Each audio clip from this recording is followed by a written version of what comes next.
So summer in the garden is in full swing, and that's lovely, but what has to happen now is that you have to start doing some maintenance, particularly of your early flowering summer plants, because things like this chive plant has pretty much finished flowering and it looks a bit of a mess.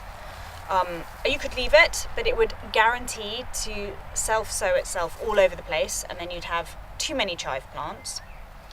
If you want more chive plants, clearly let them go to seed. But if you don't, what you have to do now is actually be quite brutal, because it looks a mess.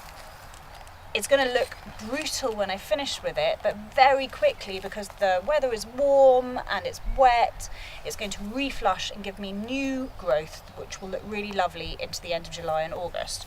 So what you have to do with a plant like this is you have to remove all the dead flower stems. Now, occasionally,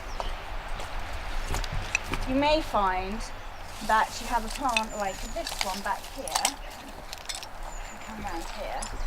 Now this is a centaurea, kind of, and it has got some flowers on. There's a lovely carder bee having a visit, but actually, although it has a few flowers on it now, and of course all the bees are visiting it the minute I talk about it, it's actually worth giving this a cut back too, because you'll get a second flush and more flowers again. So with something like this, what you have to do is just carefully go through and again take them right the way back to ground level. And it looks brutal, but you will get a whole new flush of growth and a second flowering.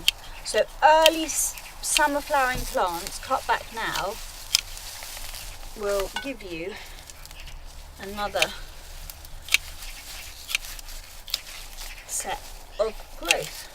It's always this big dilemma, because when there's a lot of flowers still, you think, oh, it will be a real shame to cut it back, but actually if you don't do it, if you leave it too long, it looks even messier, and it takes even longer to come back.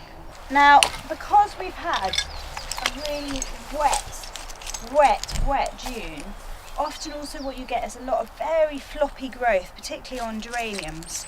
And most geraniums can be treated the same way. So this geranium is looking really lovely and it's in flower, but it's also flopping a lot. And you can cut this back in exactly the same way and you'll get a second flush of flowers. And I'm just going right the way back at ground level.